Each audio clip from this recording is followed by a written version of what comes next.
நீங்கள் பார்த்துக் கொண்டிருப்பது நியூஸ் 21 செய்திகள். தமிழ்நாடு செய்திகளை உடனுக்குடன் தெரிந்து கொள்ள நியூஸ் 21 செய்திகளை பாருங்கள். உண்மை, உழைப்பு, உயர்வு. தென்காசி மாவட்டம் சுந்தரபாண்டியபுரம் பகுதியை சார்ந்த 12ஆம் வகுப்பு மாணவனான பரத்வாஜ் என்பவருக்கு கடந்த சில வருடங்களுக்கு முன்பு உடலில் திடீரென மாற்றம் ஏற்பட்டு வெளிப்புற தோள்கள் புண்களாக மாறியுள்ளது.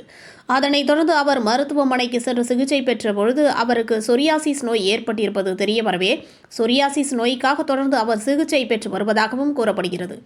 இந்த நிலையில் தொடர்ந்து மருத்துவ சிகிச்சை பெற தேவையான பொருளாதார வசதி தன்னிடம் இல்லை எனவும் தனக்கு தேவையான உதவிகளை அரசு செய்து கொடுக்க வேண்டும் என கூறி மாவட்ட ஆட்சித்தலைவரை சந்தித்து கோரிக்கை மனு ஒன்றை விடுத்துள்ளார். அந்த கோரிக்கை மனுவினை பெற்றுக்கொண்ட மாவட்ட ஆட்சித்தலைவர் இது தொடர்பாக மருத்துவர்களிடம் ஆலோசனை செய்து பரத்வாஜ்க்கு முறையான சிகிச்சை அளிக்க ஏற்பாடு செய்வதாக உறுதியளித்த நிலையில் மேலும் ஒரு கோரிக்கையாக அந்த மாணவன் தற்பொழுது தான் பள்ளி சென்று வருவதற்கு ஏதுவாக தனக்கு ஒரு 3 சக்கர மோட்டார் சைக்கிள் வழங்க வேண்டும் என அரசிற்கு கோரிக்கை விடுத்துள்ளது குறிப்பிடத்தக்கது. நியூஸ் 21 செய்திகளுக்காக தென்காசி மாவட்ட செய்தியாளர் கோதர்ஷா.